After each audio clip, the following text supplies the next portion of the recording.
Terima kasih atas kesempatannya. Perkenalkan, nama saya Muhammad Rizal Kisamadya dengan NIM 2019 Di sini saya akan menjelaskan tentang pentingnya kepemimpinan bagi seorang kewirausahaan. Menurut kelompok kami, sifat kepemimpinan bagi wirausaha sangatlah penting. Kenapa? Kok bisa sangat penting? Tapi sebelum itu, saya akan menjelaskan tentang arti dari kepemimpinan itu sendiri. Kepemimpinan adalah proses mengarahkan perilaku orang lain ke arah pencapaian suatu tujuan tertentu. Untuk mencapai suatu tujuan tertentu, kembali ke materi yang awal, apakah penting kepemimpinan bagi wirausahaan? Kepemimpinan itu sangat penting. Kenapa? Kepemimpinan itu dibutuhkan dalam kewirausahaan agar pelaksanaan dalam berwirausaha dapat terorganisir dengan baik. Karena hakikatnya, kepemimpinan merupakan proses mengarahkan perilaku orang lain ke arah pencapaian suatu tujuan tertentu, sehingga dengan adanya kepemimpinan suatu usaha akan terorganisir dan mencapai tujuan dalam berwirausaha. Dibutuhkan sosok yang dapat memimpin dan bertanggung jawab dalam mengurus dan mengelola suatu usaha.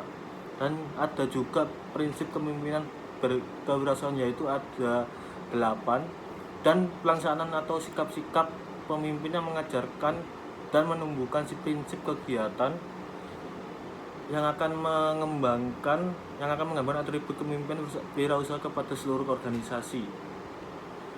Yang pertama yaitu adalah purposeful. Purposeful adalah memiliki tujuan yang jelas untuk yang dicapai. Yang kedua, responsible, menanamkan akuntabilitas yang sebenarnya membutuhkan evaluasi yang teratur.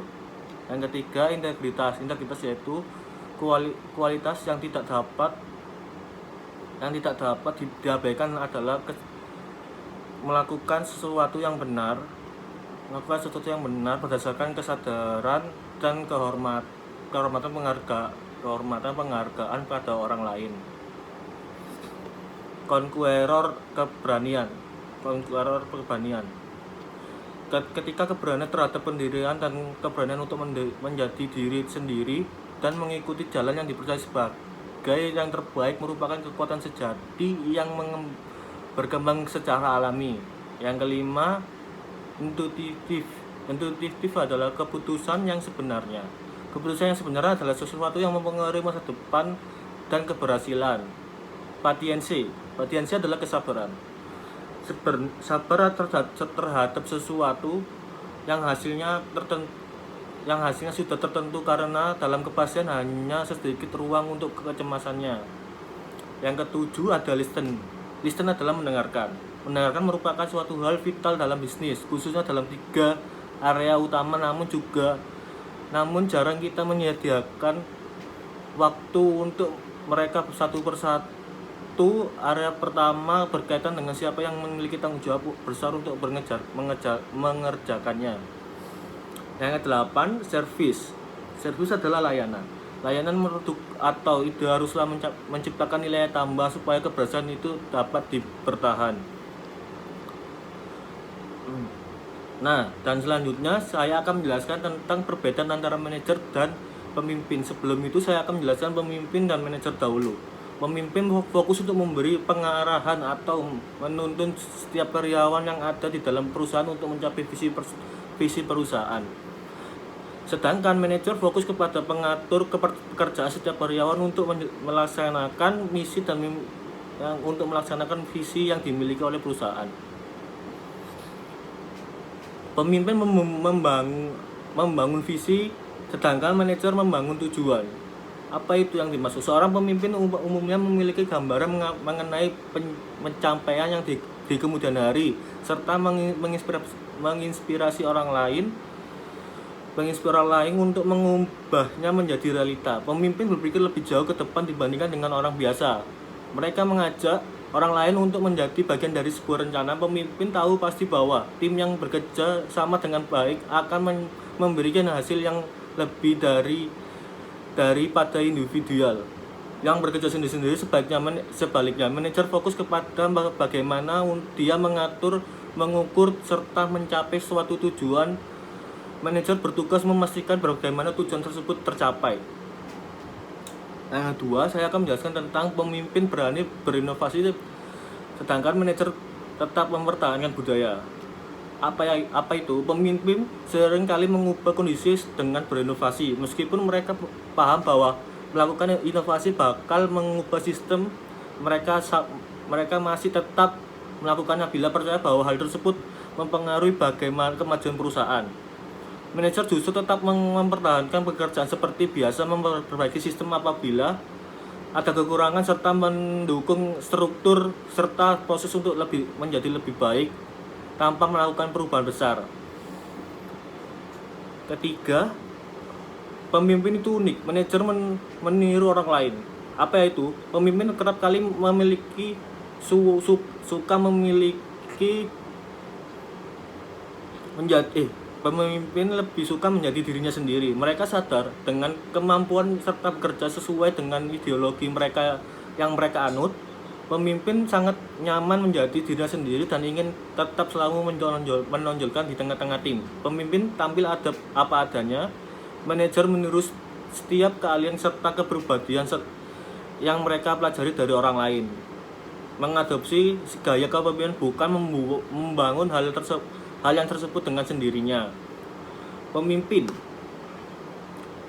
Yang keempat adalah pemimpin berani mengambil risiko. Manajer mengontrol risiko. Seorang pemimpin selalu ingin mencoba hal yang baru, meskipun hal tersebut akan sangat merugikan ketika gagal dilakukan. Mereka tahu dan paham bahwa kegagalan adalah salah satu langkah untuk mencapai kesuksesan. Manajer bekerja untuk meminimalisir risiko yang terjadi. Mereka lebih memilih untuk menghindari atau setidaknya mengontrol risiko ketimbang harus risiko itu sendiri. Yang kelima, yaitu yang terakhir, pemimpin berpikir panjang, manajer berpikir pendek. Perbedaan pemimpin dan manajer selanjutnya terlihat dari tujuan mereka. Pemimpin punya tujuan jangka panjang, sedangkan pemimpin mempunyai tujuan yang panjang. Mereka melakukan apa yang memang mereka rencanakan untuk dilakukan dan tetap termotivasi oleh rencana besar yang di masa yang akan datang. Mereka tetap bermotivasi meskipun mendapatkan keuntungan rutin. Manajer bekerja untuk tujuan yang jangka pendek. Manajer lebih suka mencari keuntungan jangka pendek ketimbang harus berpikir terlalu panjang untuk kedepannya. Sekian presentasi dari saya. Terima kasih atas kesempatannya. Perkenalkan, nama saya Nikmat Rohma dengan NIM 2019-210451. Di sini saya akan menjelaskan tentang teori kepemimpinan awal dan teori kepemimpinan kontemporer. Yang pertama ada teori kepemimpinan awal. Teori kepemimpinan awal adalah salah fungsi manajemen untuk mempengaruhi, mengarahkan, memotivasi, dan mengawasi orang lain agar dapat melakukan tugas yang telah direncanakan sehingga mencapai sasaran dan tujuan organisasi. Kemampuan kepemimpinan atau leadership seorang manajer akan sangat mempengaruhi kinerja orang, terutama dalam hal mencapai tujuan organisasi. Fungsi kepimpinannya bisa diterima dan dirasakan dengan baik oleh seluruh organisasi. Untuk memaksimalkan fungsi kepemimpinan yang kita dapat, maka para pemimpin perlu memiliki teori kepemimpinan yang tepat untuk diaplikasikan dalam organisasi, yang tentunya pemimpin tersebut harus sangat memahami kepribadian dirinya sendiri dan juga kondisi lingkungan yang dipimpinnya. Adapun 6 teori kepemimpinan yang perlu kita ketahui. Yang pertama ada teori orang hebat. Teori orang hebat adalah seorang pemimpin yang hebat. Mereka yang memang terlahir sebagai pemimpin hebat, bukan mereka yang dibentuk menjadi pemimpin hebat. Pemimpin yang hebat adalah orang yang hebat yang dilahirkan ke dunia, bukan orang-orang hebat yang dibentuk menjadi pemimpin hebat. Yang kedua ada teori sifat. Pada teori sifat atau trait teori, para ahli mengemukakan bahwa setiap pemimpin memiliki mental, fisik, dan kepribadian tertentu yang sangat berbeda dengan mereka yang bukan pemimpin. Tidak seperti teori kepemimpinan yang sebelumnya, yaitu teori orang hebat, yang mana banyak para ahli berpendapat seseorang pemimpin adalah mereka yang terlahir dengan genetik kepemimpinan di dalam dirinya masing-masing, sehingga para sehingga semua karakteristik kepemimpinan sudah melekat semenjak lahir. Tidak hanya itu, teori sifat ini juga tidak begitu yakin bahwa seorang pemimpin dapat dibentuk dan dilatih menjadi lebih baik. Yang ketiga ada teori kepemimpinan situasional. Teori kepemimpinan situasional ini merekomendasikan kepada kita bahwa tidak ada gaya kepemimpinan yang paling tepat dalam kehidupan ini. Gaya kepemimpinan yang perlu kita terapkan tergantung dengan suatu keadaan tertentu. Teori kepemimpinan situasional menyampaikan kepada kita bahwa gaya kepemimpinan yang tepat itu tergantung pada faktor-faktor tertentu, seperti kualitas dan situasi para pengikut kita atau anggota tim kita. Yang keempat ada teori gaya dan perilaku. Dalam teori gaya ini dan perilaku, kita bisa melihat bahwa kesuksesan dan keberhasilan yang diraih oleh seseorang pemimpin semuanya tergantung dengan perilaku, sikap, karakteristik, dan yang penting yaitu dirinya yang dimiliki.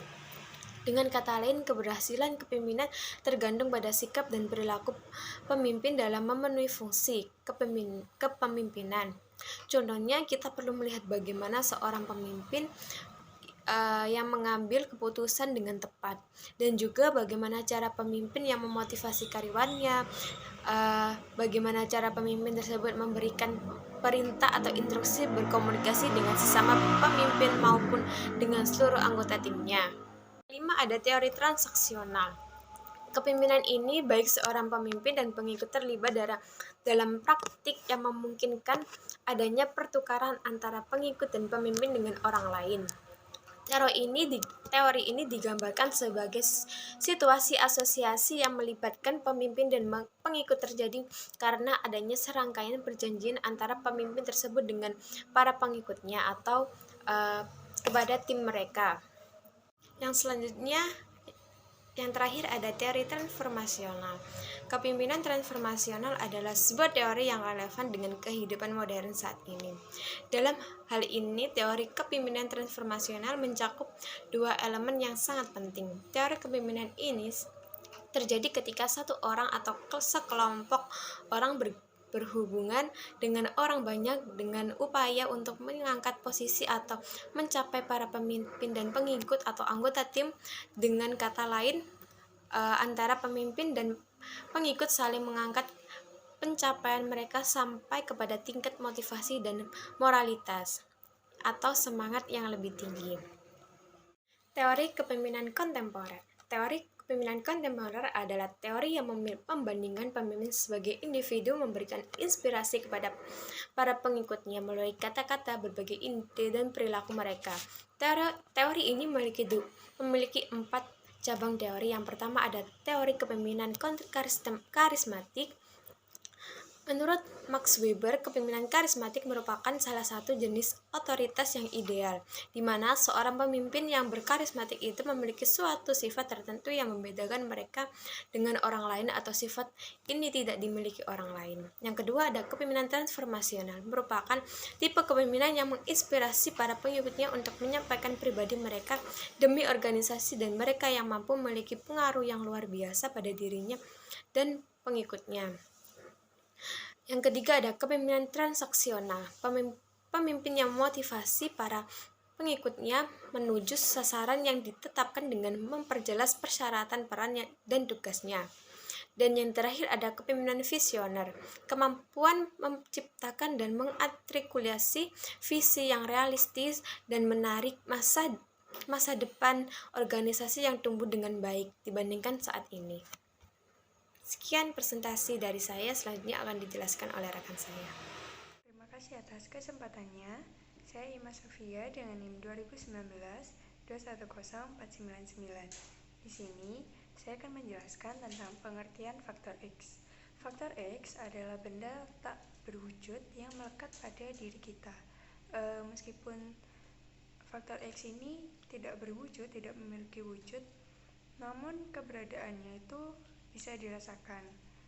Pada mulanya faktor X tidak ada dalam diri kita, atau jika pun ada itu kemungkinan keberadaannya itu sangat faktor X ini itu dapat tumbuh dan berkembang jika kita itu tekun untuk mengasah faktor X tersebut. Bentuk dari faktor X ini bermacam-macam. Dapat berasal dari diri kita sendiri maupun dari luar seperti orang lain, lembaga lain, dan sebagainya. Lalu untuk yang selanjutnya yaitu menemukan dan menggali faktor X. Cara menemukan dan menggali faktor X ini yang kita miliki itu ada bermacam-macam.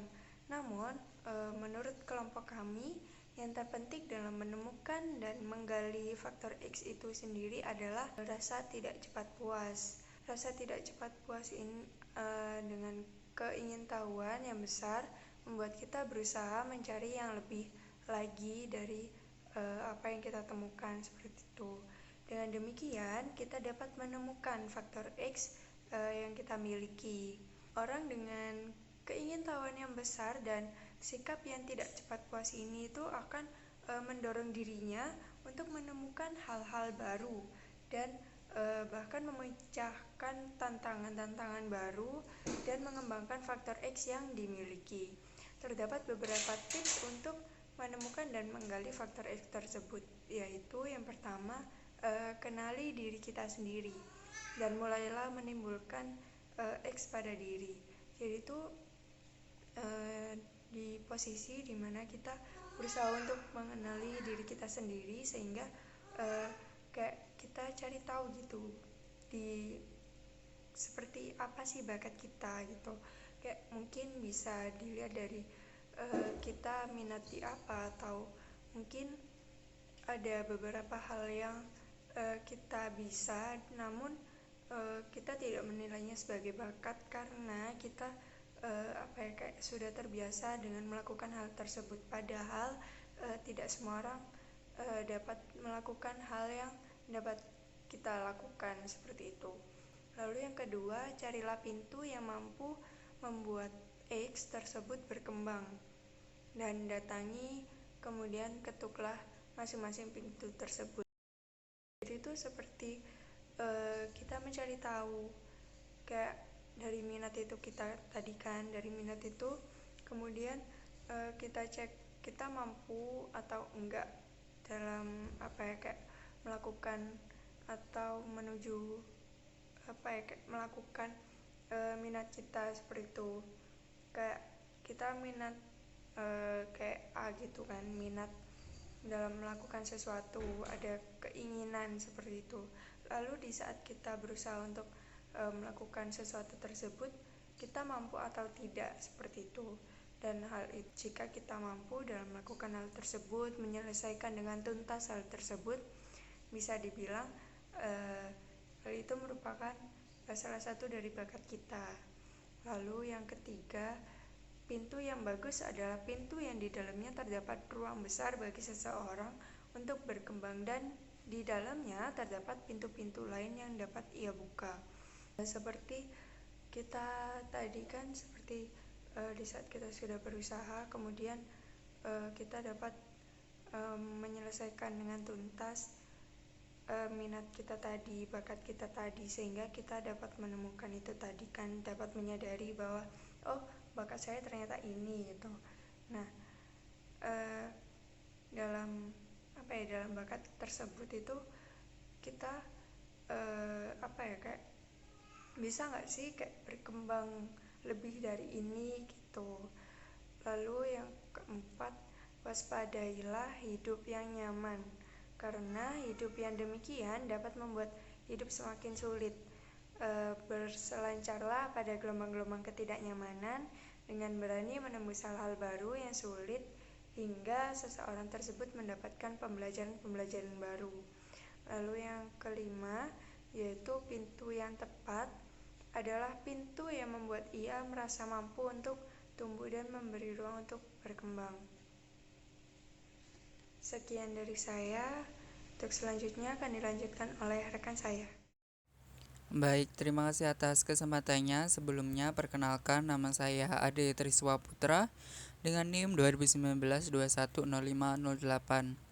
Di sini saya akan menjelaskan tentang sikap-sikap menghadapi faktor X dan tipe maupun karakteristik dari faktor X tersebut. Yang pertama yaitu sikap-sikap menghadapi faktor X. Dalam mengenali faktor X seseorang, terdapat beberapa contoh sikap, tipe, dan faktornya. Yang pertama yaitu mendiamkannya saja.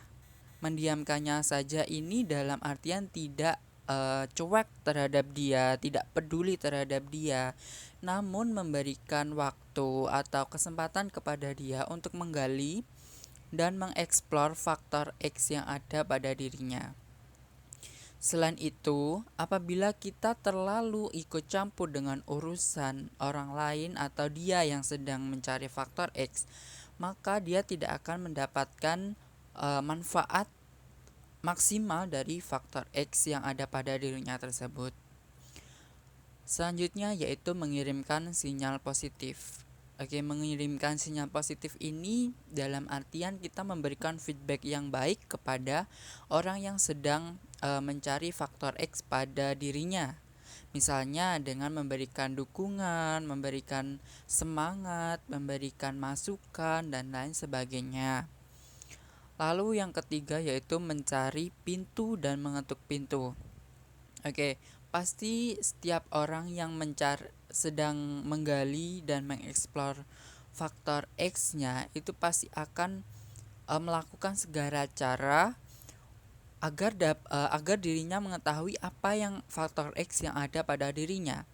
Misalnya yaitu berurusan dengan orang lain. Belum tentu orang lain tersebut nyaman dengan yang dilakukan orang tersebut. Tetapi kita harus menghargai tindakan orang tersebut dengan memberikan kesempatan sebaik-baiknya tanpa adanya perselisihan. Oke. Yang kedua, slide kedua yaitu tipe dan karakteristik faktor X. Menurut saya, faktor X memiliki beberapa tipe. Memiliki dua tipe, yaitu faktor X kecil dan faktor X besar. Semua tergantung bagaimana orang tersebut mampu mengembangkan dan menggali faktor X yang dimilikinya. Dengan demikian, faktor X tidak lain adalah suatu yang dicari dan dimiliki orang lain. Hanya saja faktor X ini tergantung orang tersebut bagaimana mengendalikannya. Bisa saja faktor X tersebut tetap kecil, namun bisa saja faktor X tersebut bisa berubah menjadi besar dengan lebih melatih faktor X yang sudah ditemukannya tersebut. Ada beberapa jenis karakteristik faktor X, yaitu yang pertama merupakan penentu keberhasilan. Oke, penentu keberhasilan ini dalam artian apabila kita sudah mengetahui bakat dan minat kita, pasti kita udah tahu jalan yang akan kita tempuh di masa depan. Dan itu yang akan menjadi penentu keberhasilan kita di masa depan. Yang kedua yaitu merekat pada diri manusia. Faktor X ini pasti ada di setiap hidup manusia atau setiap diri manusia. Karena Tuhan pasti menciptakan manusia itu dengan kelebihan dan kelemahannya masing-masing, tergantung dengan bagaimana orang tersebut mengelola faktor kelebihan yang diberikan oleh Tuhan. Yang ketiga yaitu tidak diperoleh dalam waktu sekejap.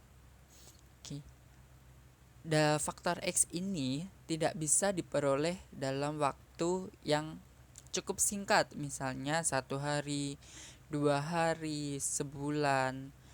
Tetapi faktor X ini diperoleh dalam waktu yang bisa dibilang relatif lama. Misalnya bakat kita yaitu menghitung. Bakat dan minat kita yaitu di matematika. Bakat dan minat kita di ilmu ekonomi. Pastinya kita akan menempuh banyak waktu atau menghabiskan banyak waktu untuk menempuh atau menguasai hal tersebut.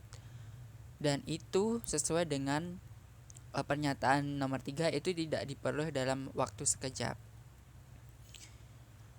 Yang keempat yaitu dapat tumbuh dan berkembang menjadi faktor X besar. Di sini seperti yang sudah saya jelaskan sebelumnya, faktor X manusia itu ada 2 tipe, yaitu X kecil dan X besar. Apabila seseorang tersebut sudah menemukan faktor X terkecilnya, lalu mengembangkannya, mengelola, mengkoordinirkannya dengan baik, maka faktor X tersebut akan bisa tumbuh dan berkembang menjadi faktor X besar dan menjadi penentu keberhasilan di masa mendatang. Yang kelima yaitu dapat berasal dari sendiri tetapi juga dapat berasal dari orang lain.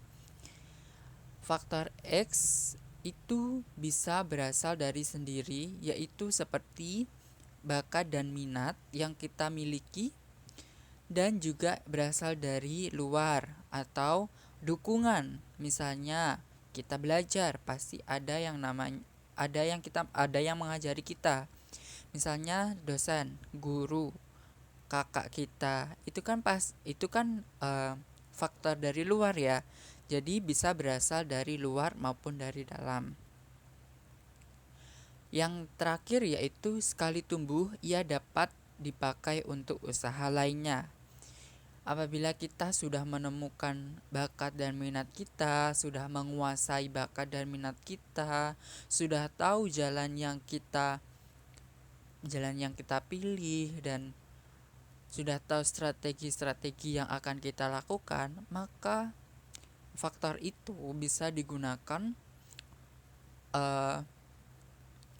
untuk selamanya. Misalnya yaitu ketika kita bekerja, kita usaha, pasti itu membutuhkan hal tersebut. Baik, sekian dari saya, dan kelompok kami mengucapkan terima kasih kepada teman-teman yang sudah menyimak video kami. Terima kasih. Wassalamualaikum warahmatullahi wabarakatuh.